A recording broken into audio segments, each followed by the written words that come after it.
Okay, I think we can start. I'm sure other colleagues will join while we discuss. So good afternoon, everyone. My name is Luigi Petito. I'm the head of Secretariat at the World Green Infrastructure Network.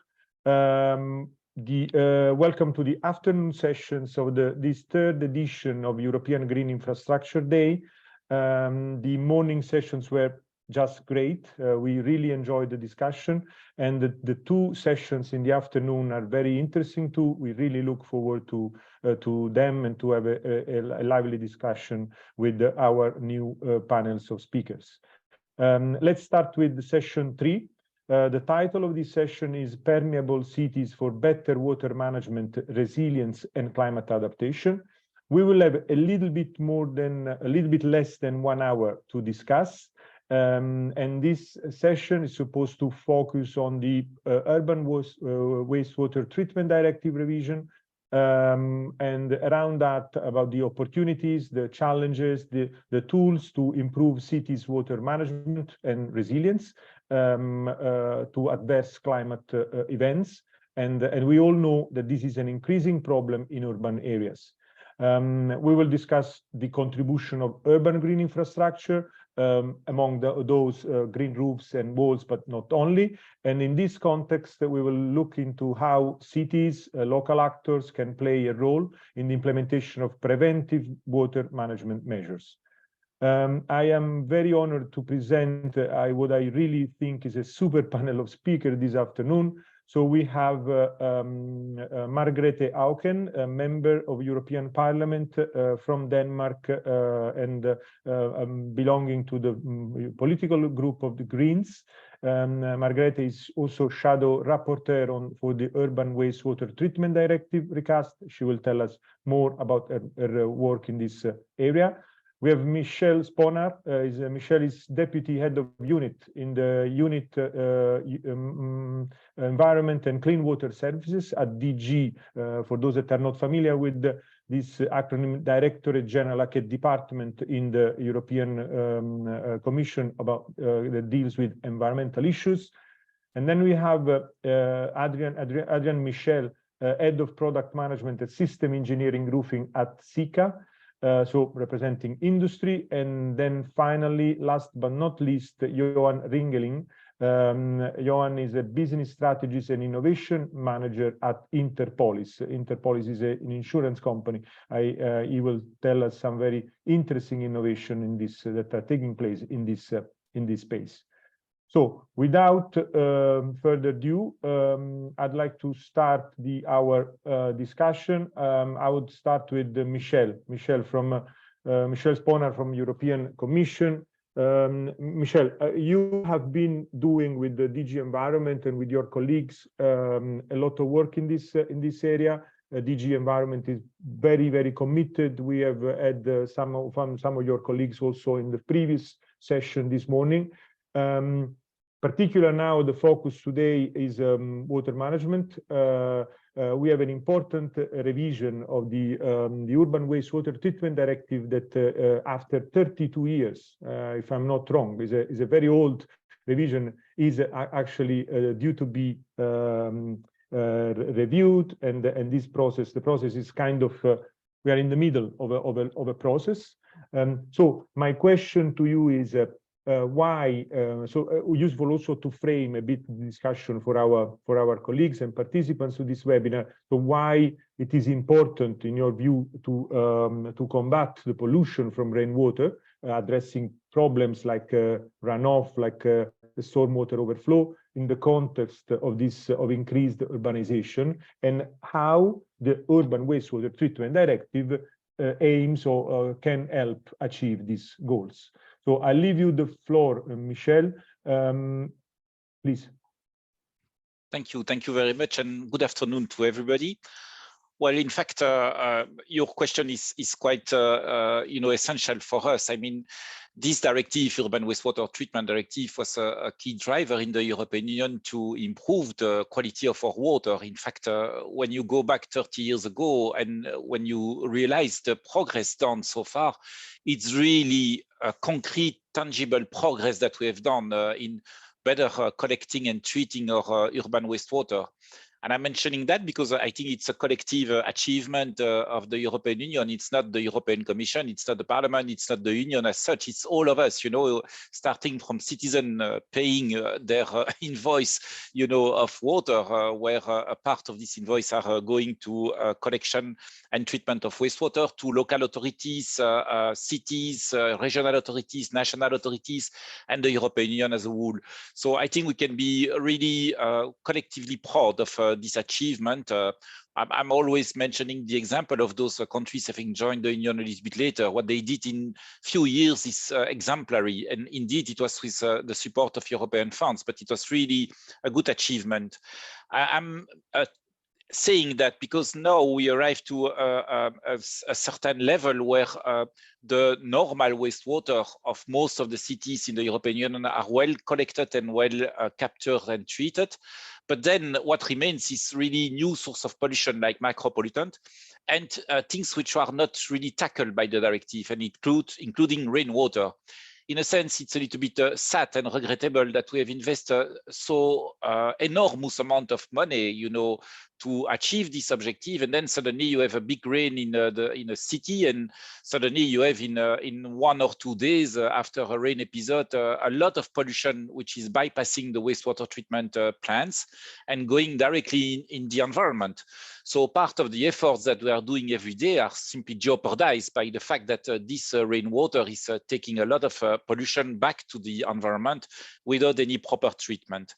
So that's why we you know, courageously or unconsciously, it's to be chosen. We have decided to try to tackle this issue in the revised directive, which is now in discussion in the Parliament and the Council.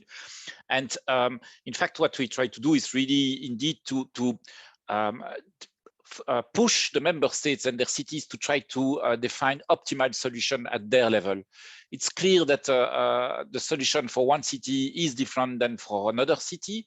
There are some common things that could be done, and that is what we have included in the directive. But clearly, the optimal solution should be defined at local level. So this balance we have tried to find in the proposal, which is now in discussion. Thank you. Thank you very much, Michel. As far as we are concerned, was courageously, if there is any doubt in that respect.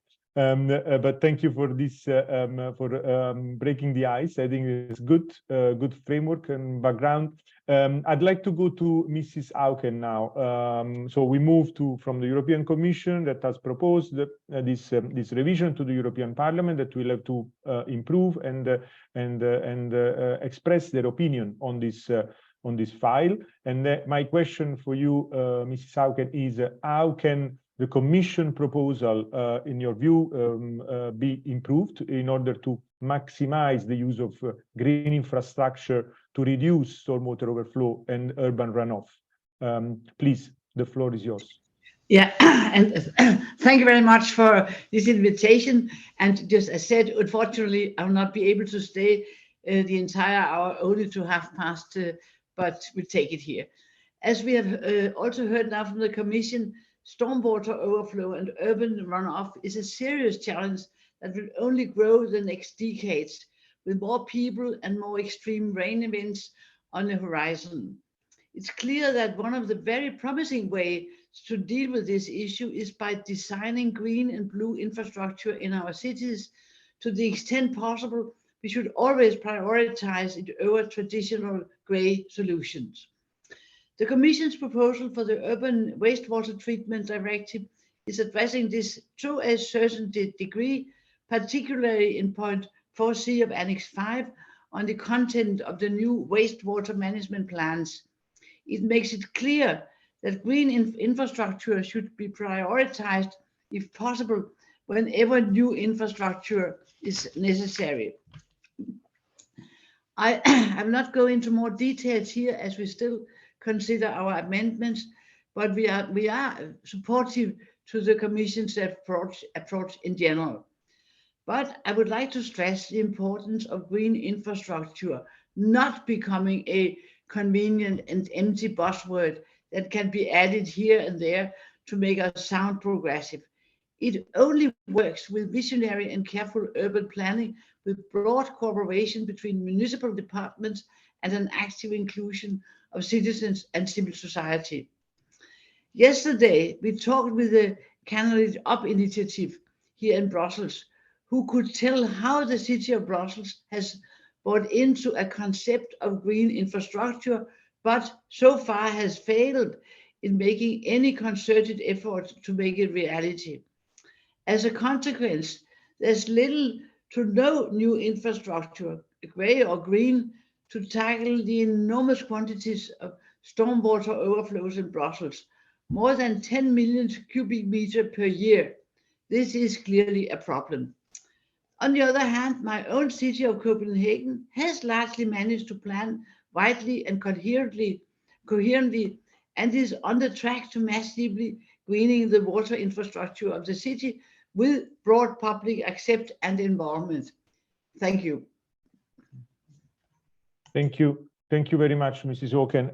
I fully agree on this, on some of these considerations. And we really look forward now in this, indeed, in view of some the deadline approaching also for the amendments, or to suggest elements of improvements to this report, to the report presented by the rapporteur. So we look forward indeed to further improve. It seems that some of the parts that you mentioned, in Annex 5 and some elements in the plans are still there, and this is you know, we welcome this approach. So I think we only see opportunity to actually further improve. So that's nice. Thank you very much. I think I will come back to you after this the next intervention from the next speaker, which is well, I would like now to go to change a bit the point of view. So we move from the policymakers, from the lawmakers, to someone that works and deploy this technology in cities, in urban areas. So I'd like to go to Adrian Michel. Adrian is a member of the EU chapter of World Green Infrastructure Network, has been working with us on this agenda for a long time and providing his expertise in this area. So Adrian, I'd like to ask you, can you perhaps give you from a technical point of view, explain how the deployment of green infrastructure, in particular green roofs, can help restore the natural water cycle in urban area? Because I think this is also something important, not only for the issue of stormwater management, but also to deliver the many other benefits that this can give to citizens and to people living, especially in densely populated areas. Adrian, the floor is yours. Yeah, thank you from my side for the invitation, and good afternoon to all of you from my side. Yeah, in general, we need to get out from a linear city to a circular city regarding the water management and reduce somehow the water runoff in urban areas. I think we are clear, and we also heard it already in this afternoon. And rooftops are ideally the space to restore the natural water cycle in urban areas where water can evaporate, infiltrate, then just run off. And now I would like to show you this a little bit in more detail. I share my screen. Hopefully you can see. Yes, we can see. Yes. You see my slide? I'm not 100% sure. Yeah. Yes, we can see it. Okay. So if you look the drainage versus water intention of a specific roof, here we see a water rain event, so 20 millimeters per minute. 20 millimeters, sorry, and the duration of 120 minutes. So this rainfall fully somehow run off of the roof. When we now compare that to different solution you have on a rooftop. So first here, you have a gravel ballasted roof, which is somehow retaining possibly up to 30%. If you now compare that to even an extensive green roof, which is the next level, you can retain up to 60% of the water, that it's not run off of the building and the side. And even if we go and increase somehow the level to go intensive roof, which can even capture up to 90%, which is quite incredible. But not only, let's say, the runoff on the roof is somehow a key element. for these stormy weather events and so on. Green roofs has generally also some other benefits, which I would like to mention here. So it's really the time delay when the water is running off, that you do not have the big floods in the city centers. And this is an easy way of doing with the green roof system.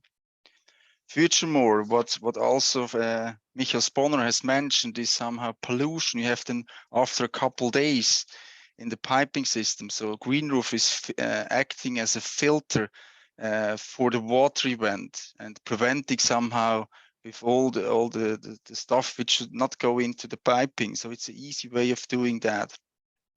And last but not least is the downstreaming benefits. So it's even, you can cost optimize. You do not need to install, let's say, pipe storage systems to hold the water, to keep the water and restore it. It's already done on the roof itself with the green roof system.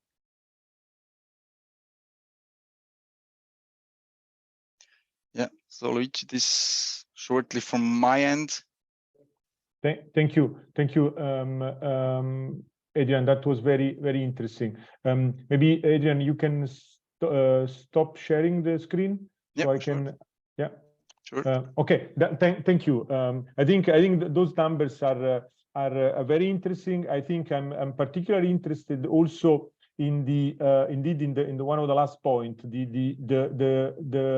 the use of these measures, preventive measures, green infrastructure to reduce some investments into the existing infrastructure, which is interesting. Is interesting also in another perspective, which is the one of the capacity of managing the rainwater there where it falls on roofs, reduces through detention, as you indicated in your slide, reduce the electricity consumption of urban wastewater treatment plant, which in many cases are connected to municipalities, and therefore this means freeing resources to develop other projects in urban areas. I think this is also a very interesting point. Thank you, Adrian. So now I'd like going on with our tour de table. I would like now to go to Johan.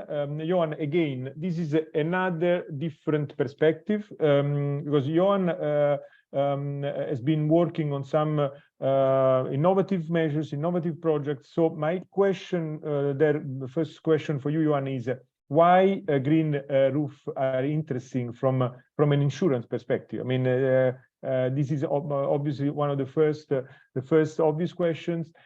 And could you please tell us a little bit more about this work, these projects that you have been implemented in the Netherlands to support the uptake of green roofs in cities? Thank you.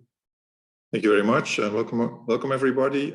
So in a general perspective, climate risk is a very high risk for an insurer. So we have to take all measures we can to adapt to the new climate. But if you look at it from a business perspective, we help our customers to prevent the damages. So we looked in our database and saw a lot of water damages start at a flat roof, so like a shed or an extension in your house, where usually you have the bitumen or asphalt tarmac covering, and after 15 to 20 years, it starts to crack, and then you get a leakage, and then you phone your insurer. And we discovered that the UV, the ultraviolet lighting from the sun, is the main reason that the roofs crack. So we try to innovate and to see how can we stop those things from happening. And one of the easiest things is to have a green roof up on your existing roof. So we started an experiment with the municipality in Tilburg, where we are at Interpolis. And the municipality was also very interested, but then from another perspective, because of the heat in the city. The center of the town and some other bits of Tilburg get very hot. And also a green roof has possible benefits for decreasing the temperature in your home. It gets cooler, like a national air conditioning. So, and well, we did an experiment. We invited our customers to buy a green roof from us, and it was very successful. And for us, it's all about preventing damage. But our customers, well, they want to learn about why we are doing this, because it's really a bit weird, insurers selling green roofs. But you usually buy it because they like it. It's nice, it's an extension to your garden. It gives you a good feeling because you're helping save the climate, and all the other stuff about water retention, about helping well, stay cool and storing water if this is a big rainfall. Well, that's all added benefits, but you just buy it because they like it. It's a very emotional product, so to say. So that's why we are doing it, and we are doing it for 3 years already. We offer the product to consumers and to companies very successfully. And you don't have to have an insurance with us, but if you have one, you get a discount on your insurance, on your home insurance. But that's a benefit for our customers. But everybody can join. Thank you. Thank you, Johan. I think it's interesting. I think moving forward, we will have to look into this innovative also ways of promoting the deployment of certain technology. I think it's interesting the fact that indeed, for example, a client that has already an insurance by reducing some of the risk through these technologies, for example, can have discounts on the insurance premium itself. I think it's one of that kind of innovation from a financial mechanism point of view that we should look at. Well, thank you very much for this first round of intervention. I'd like to go back to Mrs. Auken before she leaves. If you want to have some initial comments or reflections on what has been said by our colleagues. No, I just think it's very interesting, and I'm listening, and it looks really promising how much you can do about this here. And of course, I'm thinking of my old house in Copenhagen. It's a 100-year-old house. I'm not quite sure that the roof would be happy to get such, but I would be happy if it was possible. But I'll just tell you, when I leave here now, soon, then my advisor who's following it would be here in my seat and is also able to answer questions what's going on in Parliament, just to make sure that you have the full cover. Thank you. Perfect. Thanks a lot. Well, I have then now I'd like to go into the Q&A. I see that there are some questions coming in. I got one from Lucille, and the question is, in terms of circularity, do you foresee any risk, especially to the status of groundwaters, with the infiltration of runoff through blue-green solutions? Are there any specific things to pay attention to in this regard when planning green infrastructure? So I would like to perhaps address this question, maybe starting from you, Adrian, maybe from a technical point of view. So what I can, from my side, from the industry at least, we are a roofing system provider, and what we look deeply into it at the moment is that we use roofing systems which do not somehow products and ingredients leach out and will then end up in the piping system and can cause us other problems, you know. So this is, we have a key element now on sustainability that we use, let's say, sustainable long-term proof products, as well that nothing in the ingredients is washed out from our roofing system. This is a key element also in the German-speaking market. This is a key things now. Also, bitumen is somehow in discussion. They will leach out at some point. So that's surely the future, to have the right product in place. Thank you. Thank you, Adrian. Is there anyone else that wants to address this problem of circularity among the participants? Otherwise, I go on. I got a question for Michel Sponar. No, okay. So Michel, my question to you is now going back to the directive. I would like to ask you a clarification, because the Commission proposes in the text indicates that green developments should be prioritized, which, as I said at the beginning, this is very welcome. I mean, this is together with the introduction of some definitions of runoff overflow. This is really was really needed. So thank you very much for that. But then this indication, this prioritization, for this prioritization, the Commission says that a new infrastructure should be only envisaged where absolutely necessary. Now, in this, how do you see the role of green infrastructure like green roofs in relation to this new obligation for member states to establish plans, so integrated urban wastewater management plans at the local level? I mean, can you elaborate a little bit more on this, or clarify better on this part of the proposal?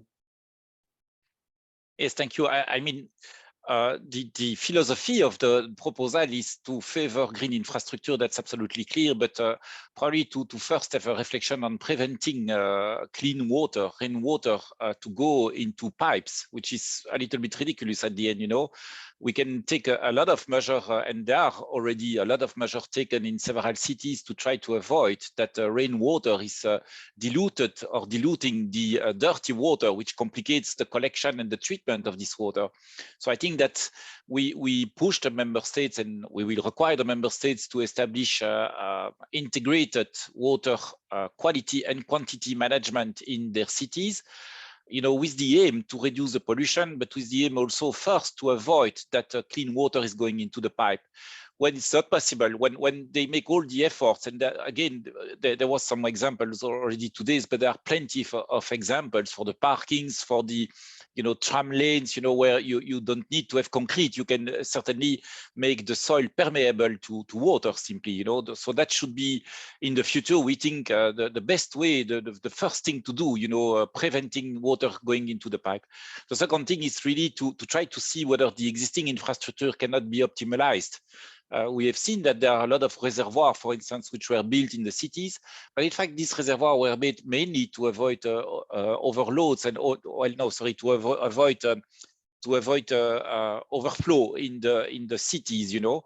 But they are not managed having in mind the quality of the water. So in fact, it's a little bit absurd. We are collecting this water to avoid overflows, but then retroceding this water, which is sometimes very dirty, into the environment. So we think that there is room with digitalization and with new techniques to better manage the quality and the quantity of the water, taking into account the existing infrastructure. And when absolutely needed, indeed, in last resort, we think that sometimes you need additional reservoir in concrete, and but you can have also green reservoir. But the meaning of the directive is really, we were thinking more green infrastructure as a way of preventing water going into the pipes. In summary, I think that said, it's difficult for the European Commission to be very prescriptive on that. It's a hierarchy of action that is in the directive. I would have dreamed, you know, to have an objective which is monitorable and measurable, and to say, okay, all the cities must have, I don't know how many % of green infrastructure, but this is not realistic. As I was mentioning, you know, the solution will be different from one city to another. So it's very difficult at European level to be more prescriptive than what we are in the current proposal. Yeah. Thank you. No, thank you, Michel. And I think this issue of flexibility somehow and differences within the European Union, I think it is important. And I think there is a question in the chat which I would like to. Maybe I could add, Luigi. Yes, please. Yes, please. Because we're talking a lot about the infrastructure which the government or the municipality is making more green, but also the initiative to reach out to the customers and to reach out to businesses to make their own roof green is also a big help to make the whole city more resilient. Because a lot of the roofs or the ground in the center of the city is owned by private persons. So the municipality can't do much there. So they have to reach out to the people living there to enthusiastically have them put a green roof on their roof. That's because that's why there are a lot of municipalities who offer grants to their people in the town to put up a green roof. So then the cost of putting up a roof is very low. So it's cheap to get a green roof. And just to answer the question Margaret asked about, is my roof okay? I have a very old house. one of the things we do, and it's much appreciated by clients, we inspect the roof before we put on the green roof. And if it's not okay, we don't put on the green roof. That's one of the major objections from people not to have a green roof. They're afraid they get leakage from the green roof. So that's what, of course, we want to prevent. Yeah, thank you. Adrian, would you like to say something on this topic, or? It's just fully support what Johan is saying. So we see also another trend of solar system are just after 10, 15 years, they want to install or green roof and the biosolar, the combination of it. And it's a key element that the roof needs to have its function as a waterproofing function. And if you just place the green roof on top and the roof is leaking, the building is leaking, and that causes more problems, more costs, and the people are afraid of it. And but it's the right way of doing. First, control the proper waterproofing function. If this is maybe end of life, it's better to replace it first, and then install the green roof, biosolar roof, whatever on top. Yeah. Yeah. Thank you. Thank you, Adrian. I think we need to get it right. This is, I think, the message. We need to deploy this technology, but we need to deploy them well. I mean, using the state of the art. I see an hand from Mrs. Auken. Maybe colleagues from the office want to take the floor. Yes, if it's okay, on behalf of Margrete, just a quick comment. All right, so I just want to reiterate what Johan just said. So when Margrete made the general comment on the comprehensive planning and the inclusive planning, right? It's really alluding to this fact as well, that cities are shared spaces. It's a labyrinth of public and private space, and it can't be solely a municipal or government project to green the infrastructure. It really has to be a collaborative effort to green the cities, and it has to be clear for homeowners and for shop owners and so forth that this is actually to their advantage. And if there are like public subsidy schemes or anything like that that can encourage it, is even better, right? So just to really emphasize the integrated planning and the inclusion of both civil society and private persons. It's really important for this to really work. Thank you very much. Okay, so I'd like to thank you very much, first of all, for all of you to address that question. So it's very nice. Now I would like to pick another one from the chat from Antonin here. Would it make sense to set a more geographical approach for the installation of green roofs, in particular in areas which are most vulnerable to extreme weather events? I think this is an interesting one, which somehow Michel also connects to the point of not being too prescriptive or to understand the differences and provide some degree of flexibility. I don't know. Shall we try to address this question with some comments? Do we need to take into consideration different climatic situations? I guess the context in Northern Europe is completely different from southern cities, southern European cities. I read somewhere that by the end of the week, we are expecting record temperature, high temperature in the south of Spain already for this season, incredibly high, like nearly 40 degrees. Well, I think, that, again, each city is different, but it's not only about climate condition, it's also about the hydrogeographical, organization of the system of collection of water.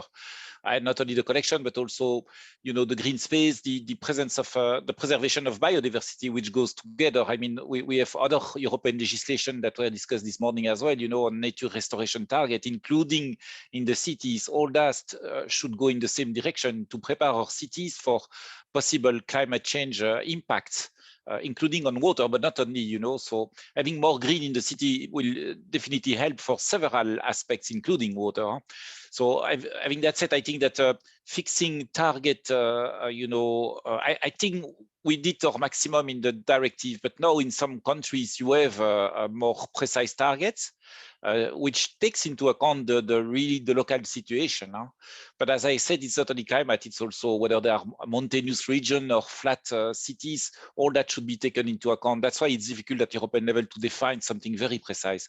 But we are giving a framework and giving a hierarchy of action with the strong, willingness to push for more green solution in the cities. That's clear. Okay. Thank you.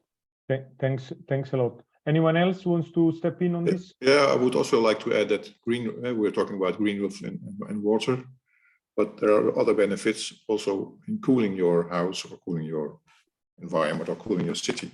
So we sell the most of our roofs in the summer because then it's hot in the Netherlands as well as in Spain now. And if the garden season starts, like in April during Easter, people are also thinking about getting a green roof. It's like more like getting plants for your garden. You get a green roof for your house. We are talking about the rationality about a green roof, but the emotional connection to a garden or a green roof from a consumer perspective is also very high. So I'm not that big a fan of taking it too locally or too geographically. We have to persuade our customers or persuade our public to green your roof or to green your city. It's a persuasion game. Thank you, Johan.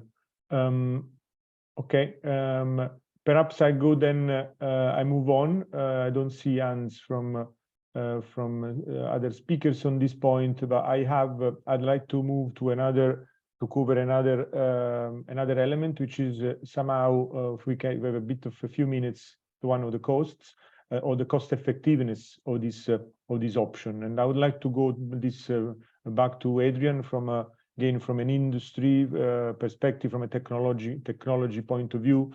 Adrian, do you think that these technologies and this implementation of these measures, preventive measures, are a cost-effective option to improve stormwater management? We know sometimes when one of the biggest concerns is about indeed cost related to this agenda. So what's your view on this, and how do you think we can maximize the benefits of these technologies? Yeah, sure. So green roofs in general, they have not just only this, let's say, stormwater management benefit, they also have other benefits which can have impact on costs. So let me explain that in more details on a real case. I think you can see my screen.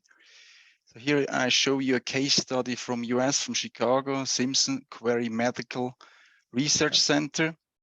And Adrian, I don't see the screen. Oh, sorry. Maybe now you see it. Now we can see it. Yes. Okay, great. Thanks. So in the city center of Chicago here, they have certain somehow requirements on the stormwater management. And in this particular building here, they need to detain up to 300 cubic meter of water on the rooftop or somewhere else. So they find a solution in finally to have a combined green roof and blue roof, what you see here in the build-up, to retain the water on the roof deck itself. The space here itself from the roof, also the garden roof here, is 5,000 square meters. So it was a quite nice solution. So they can reduce somehow the cost in somehow cistern or water retaining on the ground floor. So this is somehow the solution they installed finally on this project. And if you go further now on the additional or the cost benefits, so it was also mentioned by Johan just some minutes ago, the increased life expectancy. So you do not need to replace the roof after 10, 15 years. It will last 20, 30, even 50 years and more, because it's protecting the roofing system. And because of the thermal somehow protection, but UV protection, but even now these weather extremes, extreme climates, hailstorms, even here also in Malaysia, hailstorms are appearing there. So we need to get somehow resilient roofing system on top, and green roof is surely one system which is acting perfectly. Then on the cost side, if you look to this nice building here, so it's an additional usable roof space you can use. So it's not just, okay, you have your AC station on top or whatever, so you can additionally use that area as well, which can impact on cost. You can have a terrace, you can have a coffee room, and so on. And last but not least, I think it was also mentioned before, this reduce urban heat island effect. So if you touch a black surface, a black roofing membrane, it will go up to 80 degrees Celsius. And if you have a green roof, you can reduce it up to 50 degrees Celsius cooler than a traditional naked exposed roofing system. So this somehow will affect somehow the cooling of the building. In that case, in US, they are mainly cooled down. So you can reduce your energy bill because you need less energy cost to cool down the building, which the vegetated roof will help you in that.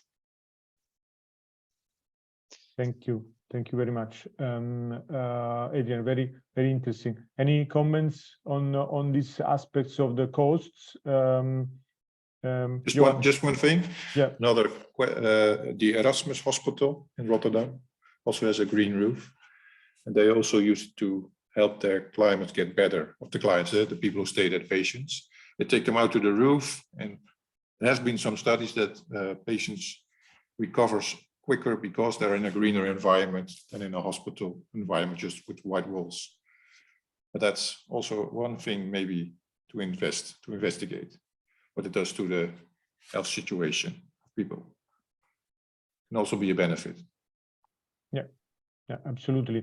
I think there's evidence on the impact of this green infrastructure on health, on mental health, and other health conditions. I think we have not some. We have decades of evidence in scientific journal in this respect. I think, Johan, thank you for bringing this to our attention. There is a question, I think, that is connected to this point in the Q&A, which is about the maintenance. So someone, Anna, is asking about should like to know about how the panelist thoughts on ensuring cities have the funds, but beyond cities, I would say also owners, about the funds and support to manage the life cycle cost, maintenance cost of these devices. And I think after they've been installed. And I think the interesting point here is the maintenance point. So maybe if we can say something, I think Adrian, Johan have already mentioned the low duration of this installation, but maybe shall we say more about this, because I hear that this is a concern. So that I think if we can in a couple of minutes, if we can address that, would be useful. Who wants to take the floor first? Adrian, Johan? Michel, you too. I mean, if you have at the end, it's always a challenge. So if you place a green roof, you need to invest all the time. It's also your car you have at home, possibly. You also need to wash it not on a daily basis, but you need to maintain them. Otherwise, it's not working. And this is the same also on the green roof. And you need to somehow maintain your drainage system, that it's not blocking, safety reason, and so on. It's surely additional cost, but you get the benefit out of it. Finally. So what we hear now from several areas, what are the benefits? So maintenance, it's a must, and it's also a must that it will last longer. If you don't do the maintenance, it's also maybe after 20 years, you need to remove, you need to somehow install a new system, new green roof system, new waterproofing system. If you do the proper maintenance on a yearly basis, the roof will generally last longer, which is one clear benefit from my end. Yeah. Thank you, Adrian. Johan, do you have something on this from experience? From our experience, people ask two questions. Will my roof support the green roof, and can you inspect that? The other one is, what do I have to do regarding to maintenance? These are the blocking questions of getting a green roof. And well, we usually say it's about the same as your traditional roof. You have to check your roof as well as a consumer. And it's a bit of a gardening. So you have to once a year do some stuff, remove from weed or whatever, and see if the drainage is still okay. Well, that's it. It's not that much. And your lifetime expectancy from your roof is doubled or more. So it's a clever thing to do. Yeah, thank you very much. I see another question from the participants. Adriana, to what extent will green and blue infrastructure policy and design integrate place-based biodiversity consideration? So I think this is something, the topic of biodiversity has been discussed in a session 2 this morning, but maybe here as well we can say a few words. I'm looking now at the participants who wants to take this one. Maybe from a policy perspective, Michel, I mean, we can say, because you already said before somehow, but the Commission is looking at this now a little bit holistically. We have the Urban Wastewater Treatment Directive that is definitely a way to push this agenda. We have the nature restoration law you mentioned, but there is also other things. This morning, Kirian Kath was talking about the energy performance of building directive, and there as well, there was some way of promoting the green infrastructure for adaptation and so on, and Bauhaus, biopollinators initiative. I think there's a few things. Maybe you can, from a policy perspective, you can give some thoughts on that. Yes, thank you. I with all modesty, I think that when promoting biodiversity or energy efficiency or production of renewable, I think all that is covered by our magic chapeau, which is the Green Deal, and I think all that goes in the same direction at the end, and there are synergetic effects.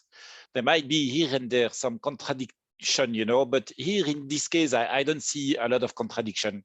By the way, I would like, because all these policies are going in the same direction, I would say, so in that sense, we are a little bit lucky by promoting biodiversity. It's clear that we are promoting, green solution or green infrastructure or at the same pace, and at the same time, we are promoting, this solution to avoid that the rainwater is going to the system, which will indeed save additional energy. By the way, I would like to mention that this project on the review of the Urban Wastewater Treatment Directive is much broader. Obviously, rainwater is one element. You have a lot of other things, including the obligation to treat a micropollutant in the future in the wastewater treatment plant. Also, a new system of producer responsibility. So, pharmaceutical and cosmetic industry will be solicited, to pay for the additional treatment of this micropollutant in the wastewater treatment. And I would like to mention also another thing in this project, which is related to energy precisely. We propose to simply make this sector energy neutral in the 15 coming years. So meaning that the energy which is used by the sector should be compensated by the energy which is produced by the sector, the renewable energy. And that's relatively new, and we hope that with that we will give a clear signal to the market that energy efficiency solution must be put in place, including those solutions using green infrastructure, for rainwater.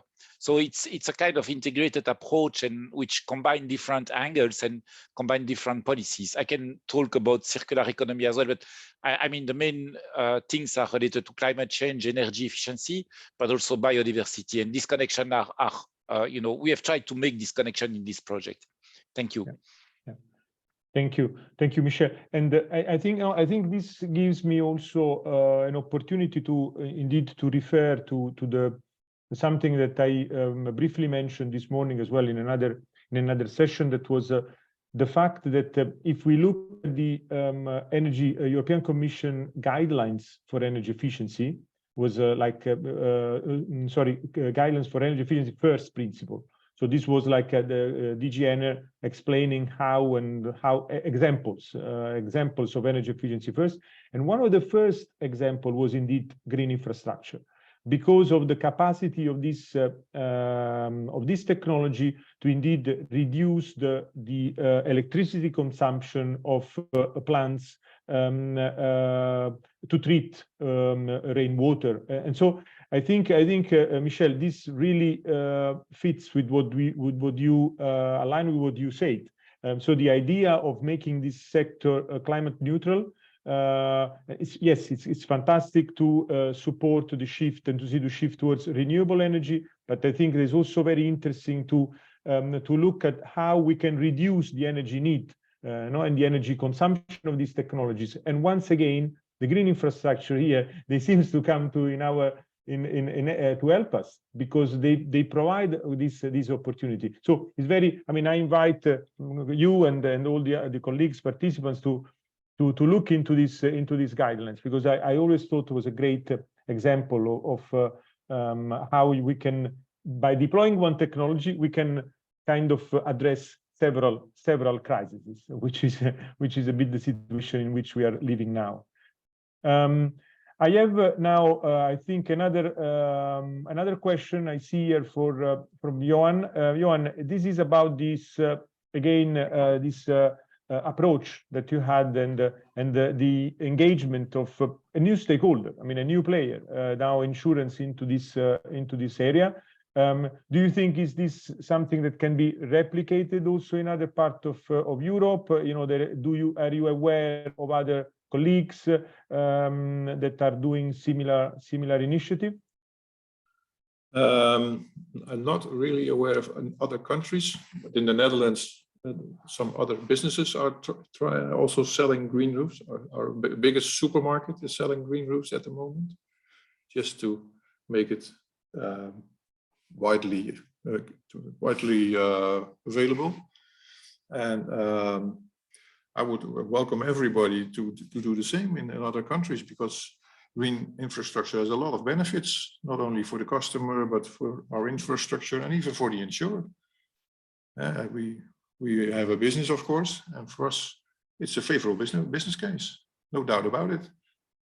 Yeah, because we save a lot of money on preventing damages.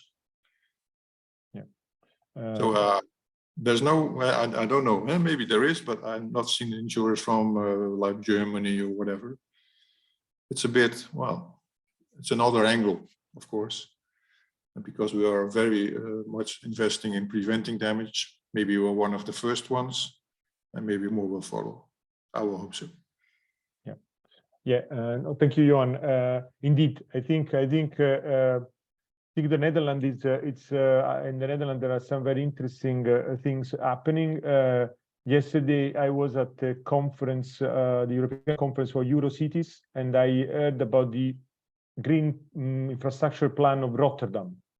Something amazing. I learned that there are also golden roof.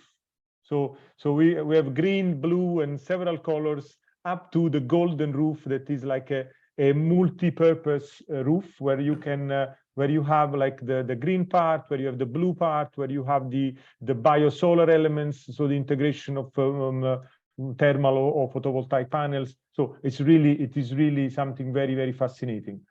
Rotterdam is very innovative. They're also using it for entertainment. So yeah, you know, indeed, they were showing roofs where that can host events, and so there is also the social element, which is also, this is something very interesting now, especially in densely populated areas where you don't have green spaces. Perhaps using the billions, I mean, really, of millions of square meters that are unused, they can provide some green spaces, green area for several purposes. Also to people with more socially disadvantaged. So I think there is also a social dimension there. But I think the Commission, once again here, the Commission with some initiative, Bauhaus, for example, has been looking into this and pioneering this work. And I think that now, if there is an economic case, is this becoming an economic case? This is also thanks to the fact that there is a regulatory framework and policy framework that is enabling, that is providing also more certainty to the sector, and probably this will develop faster and faster in the next years. Okay, I think we have only now we are in the last 5 minutes of this very rich, interesting discussion. I'd like perhaps to go do a final tour de table with the final consideration. Maybe I mean, I'll go in the order that I see on my screen. I start with you, Adrian. Would you like to just final thoughts, conclusion about this chat? Yeah, it was great to hear from all of you, the different sides. Some are from the parliament side, some are also from an insurance perspective, how green roof can be attractive for the future, and what are the benefits behind. I think we are on the right track for the future, and we need to make it happen. It's nothing else. Okay, thank you. Thank you very much, Adrian. Thank you very much for being with us today. Johan. Well, I would just like to mention that green roofs offer a lot of opportunities. There are several benefits from every angle. I would like to say, if you put a solar roof on a green roof, your production of energy goes up. So there are lots of advantages regarding green roofs. So everybody should get one. Thank you very much, Johan. Michel, from a policy perspective. Well, thank you. I mean, with the review of the Urban Wastewater Treatment Directive, we hope that we will further promote this type of solution in the cities. I'm modest because we cannot impose that from the European side, but we really will do all our best to have a text which is, the most implementable and enforceable possible. I think one of the beauty of this directive is that it's simple and clear. Member states know what they have to do. They have to collect and treat wastewater, and we have fixed, clear objective and deadline for the member states. For rainwater, it's a little bit more complex. So here we are really pushing the member states to take the optimal action, including, considering or implementing these green solutions. So now the challenge is to implement, and as it was mentioned before, the challenge is to make it happen now, and also for us. And I'm really, looking forward to the discussion in the Council and the Parliament with this view to really have a text which is implementable and really concretely push and promote this type of solution in the cities. Thank you. Thank you very much. Thank you very much, Michel, for being with us. And we fully agree with this view. You will receive our support. We very much support this the proposal of the Commission. And I'm sure that if we are able all together to land the changes, the revision, the proposing the directive, there will be also many more funds and opportunities following, because indeed we need to implement. And I have already been doing another piece of work in some cohesion policy, analyzing some operational program. I've started popping up here and there funds and pots of money to make cities more permeable, and so I think this is a language that is taking momentum. So I think the Urban Wastewater Treatment Directive in this respect can further give a push to this agenda. And then I'd like to ask her, maybe you want to say something from the office of Mrs. Auken? Yes, thank you. Just very briefly, on behalf of Margrete, thanks for this debate. I think it's great. She, as she said herself, finds this important and interesting. And as we said, it's great that the insurance companies are represented here, private companies, policymakers, because it is really a cross-cutting effort to make this happen. And just maybe one last consideration for the participants who are of course aware of this, but today we've talked primarily about roofs, but green infrastructure is an ecosystem of a lot of different things, a lot of different infrastructure elements.